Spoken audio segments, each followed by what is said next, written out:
This book is called Out of My Mind. The author is Sharon M. Draper, and she is a New York Times best-selling author. This is a difficult to see picture of the front cover. Fishbowl, fish. We'll see if that makes sense later on in the story. It's not a picture book. This is a chapter book, and I just love it, love it, love it. So let's get to read it together. Chapter 1. Words. I'm surrounded by thousands of words, maybe millions. Cathedral, mayonnaise, pomegranate, Mississippi, Neapolitan, hippopotamus, silky, terrifying, iridescent, tickle, sneeze, wish, worry. Words have always swirled around me like snowflakes, each one delicate and different, each one melting untouched in my hands. Deep within me, worlds pile up in huge drifts, mountains of phrases and sentences and connected ideas, clever expressions, jokes, love songs. From the time I was really little, maybe just a few months old, words were like sweet, liquid gifts, and I drank them like lemonade. I could almost taste them. They made my jumbled thoughts and feelings have substance. My parents have always blanketed me with conversation. They chattered and babbled. They verbalized and vocalized. My father sang to me. My mother whispered her strength into my ear. Every word my parents spoke to me or about me, I absorbed and kept and remembered. All of them. I have no idea how I untangled the complicated process of words and thought, but it happened quickly and naturally. By the time I was 2, all my memories had words, and all my words had meanings. But only in my head. I have never spoken one single word. I am almost 11 years old. Chapter 2. I can't talk, I can't walk, I can't feed myself or take myself to the bathroom. Big bummer. My arms and hands are pretty stiff, but I can mash the buttons on the TV remote and move my wheelchair with the help of knobs that I can grab on the wheels. I can't hold a spoon or a pencil without dropping it. My balance is like zip. Humpty Dumpty had more control than I do. When people look at me, I guess they see a girl with short, dark, curly hair strapped into a pink wheelchair. By the way, there is nothing cute about a pink wheelchair. Pink doesn't change a thing. They'd see a girl with dark brown eyes that are full of curiosity, but one of them is slightly out of whack. Her head wobbles a little. Sometimes she drools. She's really tiny for a girl who is age 10 3/4. Her legs are very thin, probably because they've never been used. Her body tends to move on its own agenda, with feet sometimes kicking out unexpectedly and arms occasionally flailing, connecting with whatever is close by. A stack of CDs, a bowl of soup, a vase of roses. Not a whole lot of control there. After folks got finished making a list of my problems, they might take time to notice that I have a fairly nice smile and deep dimples right there. I think my dimples are cool. I wear tiny gold earrings. Sometimes people never even ask my name, like it's not important or something. It is. My name is Melody. I can remember way back to when I was really, really young. Of course, it's hard to separate real memories from the videos of me that Dad took on his camcorder. I've watched those things a million times. Mom bringing me home from the hospital, her face showing smiles, but her eyes squinted with worry. Melody tucked into a tiny baby bathtub. My arms and legs looked so skinny. I didn't splash or kick. Melody propped with blankets on the living room sofa, a look of contentment on my face. I never cried much when I was a baby. Mom swears it's true. Mom massaging me with lotion after a bath. I can still smell the lavender. Then wrapping me in a fluffy towel with a little hood built into one corner. Dad took videos of me getting fed, getting changed, and even me sleeping. As I got older, I guess he was waiting for me to turn over and sit up and walk. I never did. But I did absorb everything. I began to recognize noises and smells and tastes. The whoomp and whoosh of the fireplace coming alive each morning. The tangy odor of heated dust as the house warmed up. The feel of a sneeze in the back of my throat. And music. Songs floated through me and stayed. Lullabies mixed with the soft smells of bedtime slept with me. Harmonies made me smile. It's like I've always had a painted musical soundtrack playing background to my life. I can almost hear colors and smell images when music is played. Mom loves classical.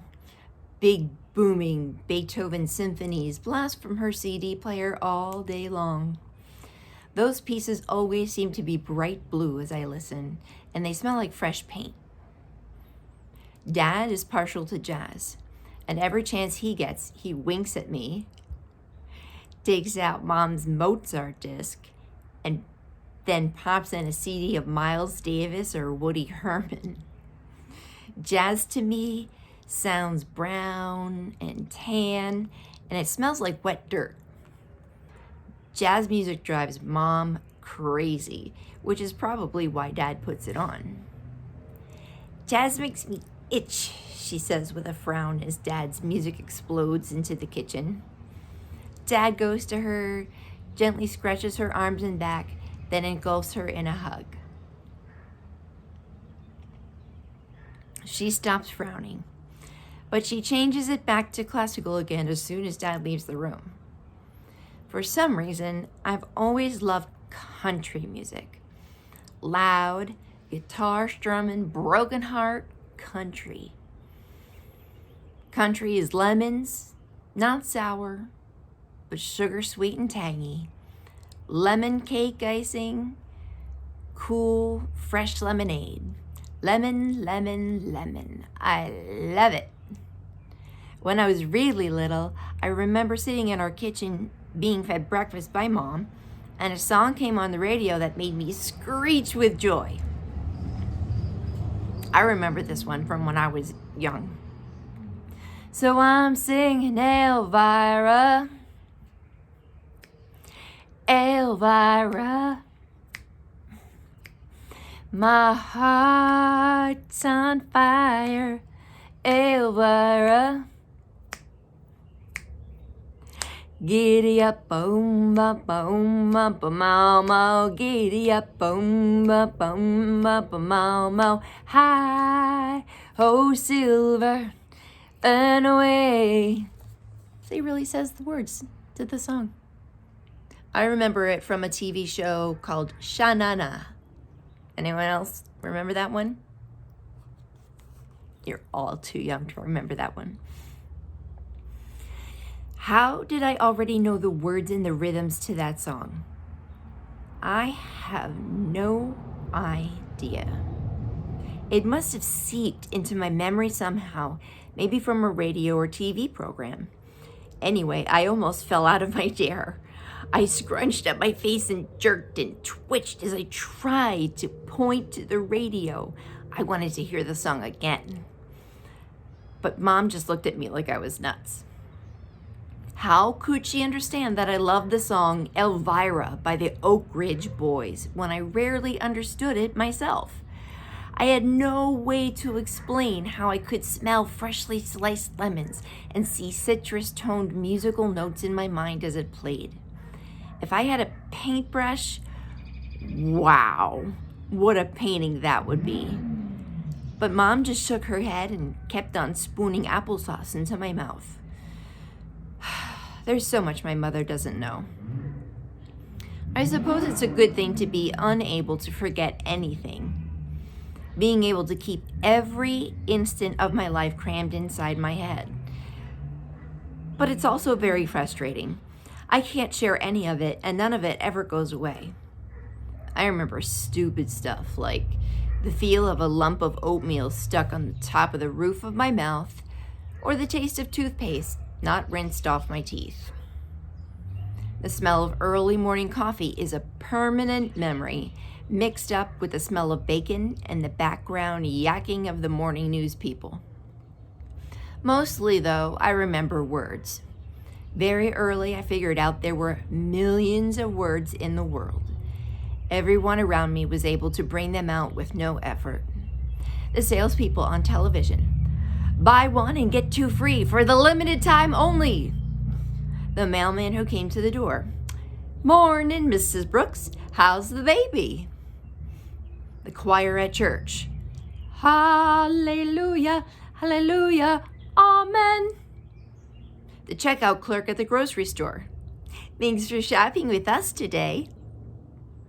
Everybody uses words to express themselves, except me. And I bet most people don't realize the real power of words, but I do. Thoughts need words. Words need a voice. I love the smell of my mother's hair after she washes it. I love the feel of the scratchy stubble on my father's face before he shaves. But I've never been able to tell them. Chapter 3. I guess I figured out I was different a little at a time. Since I never had trouble thinking or remembering, it actually sort of surprised me that I couldn't do stuff, and it made me angry. My father brought home a small stuffed cat for me when I was really little, less than a year old. I'm sure. Yeah. It was white and soft and just the right size for chubby baby fingers to pick up. I was sitting in one of those baby carriers on the floor, strapped in and safe as I checked out my world of green shag carpet and matching sofa. Mom placed the toy cat in my hands and I smiled. Here, Melody, Daddy brought you a play, pretty. She cooed in that high-pitched voice that adults use with children. Now, what's a play, pretty? As if it's not hard enough figuring out real stuff, I have to figure out the meanings of made-up words. But I loved the soft coolness of the little cat's fur. Then it fell on the floor. Dad placed it in my hands the second time. I really wanted to hold it and hug it, but it fell on the floor once more. I remember I got mad and started to cry. Try again, sweetie, Dad said, sadness decorating the edges of his words. You can do it. My parents placed the cat in my hands again and again, but every single time my little fingers could not hold it, and it tumbled back down the carpet. I did my own share of tumbling onto that rug. I guess that's why I remember it so well. It was green and ugly when you looked up at it close. I think shag carpeting was outdated even before I was born. I had lots of chances to figure out how the threads of a rug are woven as I lay there, waiting for someone to pick me up. I couldn't roll over, so it was just an irritated me, the shag rug, and the smell of spilled, sour soy milk in my face until I got rescued. My parents would prop me up on the floor with pillows on either side of me when I wasn't in the baby seat. But I'd see a sunbeam coming through the window, and I'd turn my head to watch the little dust things that floated in it. And bam! I'd be face first on the floor. I'd shriek. One of them would pick me up, quiet me, and try to balance me better within the cushions. Still, I'd fall again in a few minutes. But then Dad would do something funny, like try to jump like a frog. We were watching on Sesame Street, and it would make me giggle, and I'd fall all over again. I didn't want to fall or even mean to. I couldn't help it. I had no balance at all. None. I didn't understand at that time, but my father did. He would sigh and pull me up onto his lap. He'd hug me close and hold up the little cat or whatever toy I seemed to be interested in so I could touch it. Even though he sometimes made up his own vocabulary, Dad never spoke baby talk to me like my mother did. He always spoke to me as if he were talking to a grown-up, using real words and assuming I would understand him. He was right. Your life is not going to be easy, little Melody, he'd say quietly. If I could switch places with you, I'd do it in a heartbeat. You know that, don't you? I just blinked, but I got what he meant. Sometimes his face would be wet with tears. He'd take me outside at night and whisper in my ear about the stars and the moon and the night wind. The stars up there are putting on a show just for you, kid, he'd say. Look at that amazing display of sparkle. And feel that wind is trying to tickle your toes.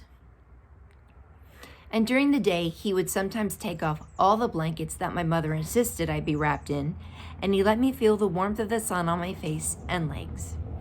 He had placed a bird feeder on our porch, and we would sit together as the birds darted in, picking up seeds one at a time. That red one is a cardinal, he'd tell me, and that blue one over there's a blue jay. They don't like each other much. And he'd chuckle. That's true. Cardinals and blue jays don't get along, but at my house we have cardinals and blue jays living together. The world's changing a lot, isn't it? What Dad did most was sing to me. He has a clear voice that seems made for songs like Yesterday and I Want to Hold Your Hand. Dad loves the Beatles. No, there's no figuring out parents and why they like stuff. I've always had very good hearing. I remember listening to the sound of my father's car as he drove up our street, pulled into the driveway, and rustled in his pocket to find his house keys. He tossed them on the bottom step, then I'd hear the sound of the refrigerator door open. Twice. The first time he'd get something cold to drink. The second time he'd search for a huge chunk of Munster cheese. Dad loves cheese. It doesn't agree with his digestive system very well, though. Dad also has the loudest, stinkiest farts in creation. I don't know how he manages to control them at work, or even if he does, but when he'd get home, he'd let them loose. He'd start as he walked up the stairs. Step, fart. Step, fart. Step, fart. I'd be laughing by the time he got to my room. He'd lean over my bed and kiss me. His breath always smelled like peppermints. When he could, Dad read to me. Even though I know he had to be tired, he'd smile, pick out a book or two, and I get to go to Where the Wild Things Are, or to where The Cat in the Hat was making a mess. I probably knew the words by heart before he did. Good night, moon. Make way for ducklings. Dozens more. The words to every single book my father ever read to me are forever tucked inside. Here's the thing. I'm ridiculously smart. And I'm pretty sure I have a photographic memory. It's like I have a camera in my head, and if I see or hear something, I click it and it stays. I saw a special on PBS once on children who were geniuses. These kids could remember complicated strands of numbers and recall words and pictures in correct sequence and quote long passages of poetry. So can I. I remember the toll-free number from every infomercial and the mailing addresses and websites too. If I ever need a new set of knives or the perfect exercise machine, I've got that information on file. I know the names of the actors and actresses of all the shows, what time each program comes on, which channel, and which shows are repeats. I remember the dialogue from each show and the commercials in between. Sometimes I wish I had a delete button in my head. I have a television remote control clicker attached to my wheelchair, very close to my right hand. On the left side, I have a remote for the radio. I have enough control of my fist and thumbs to push the buttons so I can change the station, and I'm really glad of that. 24 hours of big-time wrestling or the home shopping station can drive a person nuts. I can adjust the volume and even play DVDs if someone has popped one in the player for me. Lots of times I watch Dad's old videos of me. I also like the cable channels that talk about stuff like kings and the kingdoms they conquered or doctors and the diseases they cured. I've seen specials on volcanoes, shark attacks, dogs born with 2 heads, and the mummies of Egypt. I remember them all, word for word. Not that it does me a lot of good. Nobody knows it's there but me. Not even my mother, although she has this mom sense that knows I understand stuff. But even that has its limits. Nobody gets it. Nobody. Drives me crazy. So every once in a while, I really lose control. I mean, really. My arms and legs get all tight and lash out like tree limbs in a storm. Even my face draws up.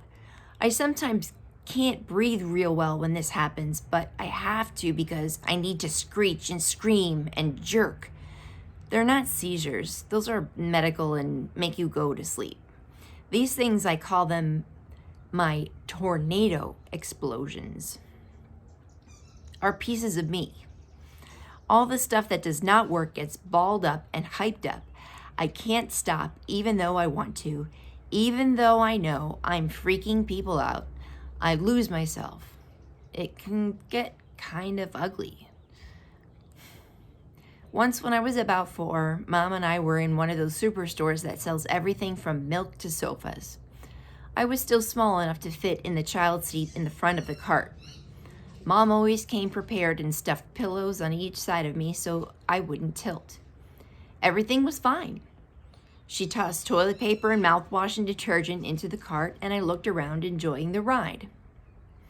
Then, in the toy section, I saw them. Brightly colored packages of plastic blocks. Just that morning, I had seen a warning on television about that toy. They were being recalled because the blocks had been painted with lead paint. Several children had already been hospitalized with lead poisoning, the report said. But there they were, still on the shelf. I pointed to them. Mom said, "No, sweetie, you don't need those. You have enough toys." I pointed again and screeched. I kicked my feet. "No," Mom said more forcefully. "You are not going to have a tantrum on me." I didn't want the blocks. I wanted to tell her they were dangerous. I wanted her to tell somebody to get rid of them before a child got sick. So I did. I got louder. Mom rushed out of the toy section, pushing the cart real fast. "Stop it," she cried at me. I couldn't. It made me so angry that I couldn't tell her. The tornado took over. My arms became fighting sticks. My legs became weapons. I kicked at her with my feet. I screamed. I kept pointing in the direction of those blocks. People stared. Some pointed. Others looked away. Mom got to the door of the store, yanked me out of the cart, and left it with all her selections sitting there. She was almost in tears when she got to the car. As she buckled me in my seat, she almost screamed at me, "What is wrong with you?" Well, she knew the answer to that one, but she knew that was not my usual behavior. I gulped, sniffed, and finally calmed down. I hoped the people at the store watched the news. When we got home, she called the doctor and told him about my crazy behavior. He sent a prescription for a sedative, but my mom didn't give it to me. The crisis was over by then. I don't think Mom ever figured out what I was trying to say that day.